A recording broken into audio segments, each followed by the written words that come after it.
Welcome to Dinner at the Round Table Podcast with DJ John Tovar, Nelly Nell, Chris Ryder, your source to knowledge. Follow them on Facebook and Instagram at Dinner at the Round Table. I'm John Tovar, Nelly Nell, Chris Ryder. We are Dinner at the Round Table Podcast, your source to knowledge. Tonight's a special segment. Well, no, it's a special series entitled The Power of You.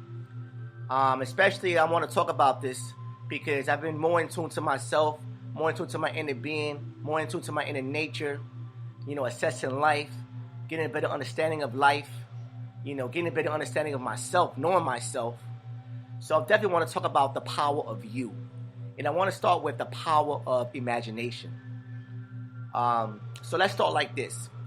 Just take a look at the things around you right now. Wherever you are right now. If you're in the living room, take a look at the table, the chair, the sofa, the television, the radio. Just know that everything that you see today that was built by man came from an imagination. We have this unique power that we don't even understand it. We don't even tap into it the way we should. That we have the power to imagine that no other species can do. And that's to imagine. That we're able to put mental images in our mind and foresee our future.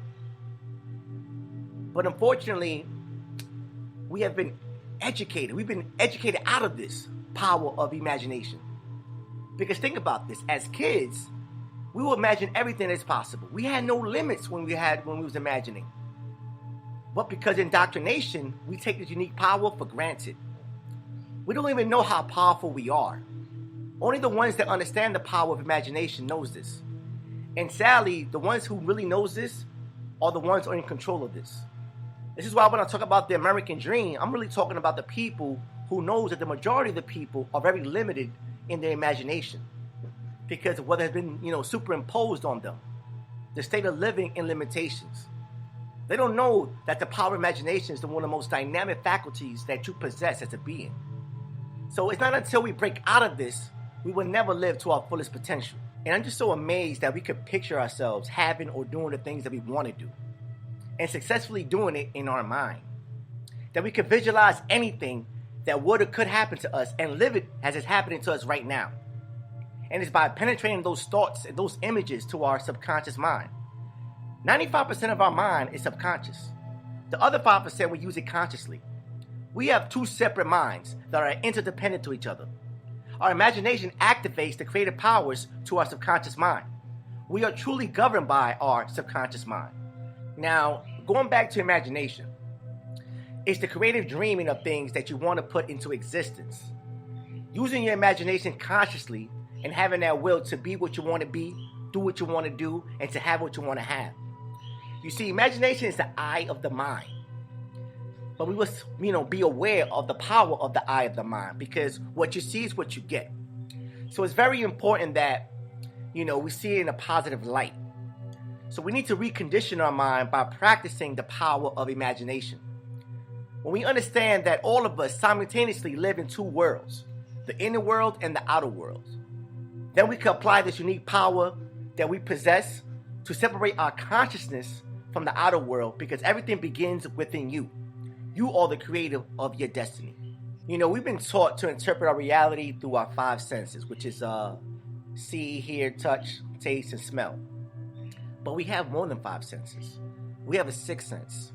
We can see things that are not physically there in front of us, but we can envision it. And that's the power of imagination. 99% of the things that exist is in the sixth sense.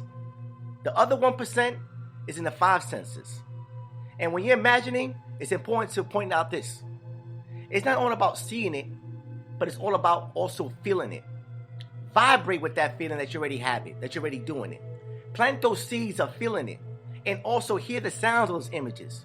Because that's part of our sixth sense. Insert that thought in your inner world that you want to envision in the outer world.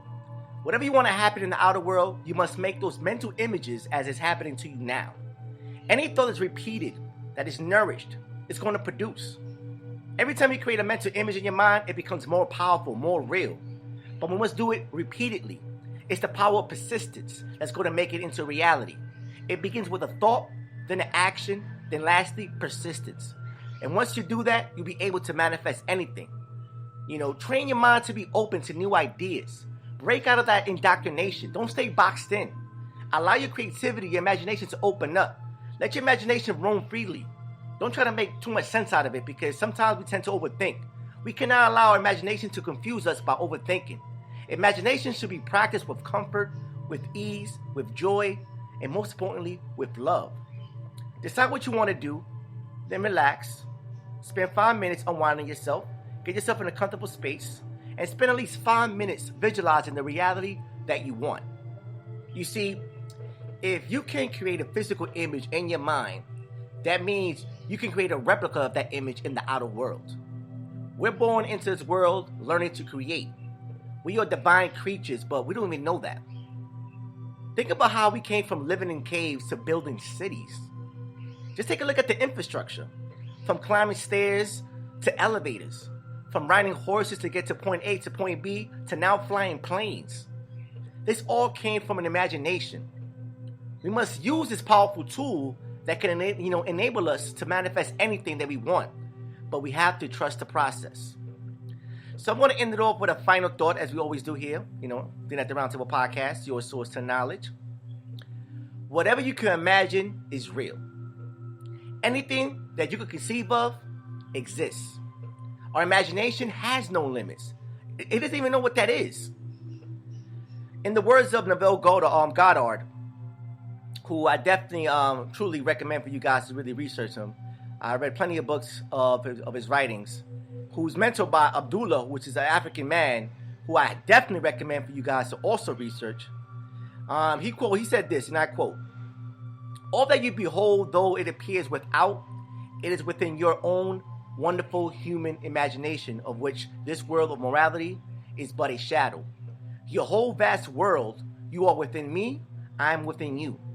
The whole vast world is within your own wonderful human imagination." End quote. So, everything in life is an investment, and it begins with your thought. And by harnessing this unique power that we possess, we can change and improve our lives in remarkable ways. Believe all things are possible to your imagination. Your subconscious mind doesn't know what's real and what's not real. Any mental image that's implemented into your inner world can be externalized into the outer world. And I always said this: if you believe in God, you believe in yourself, because God is within you. I am John Tavar, signing out. Peace.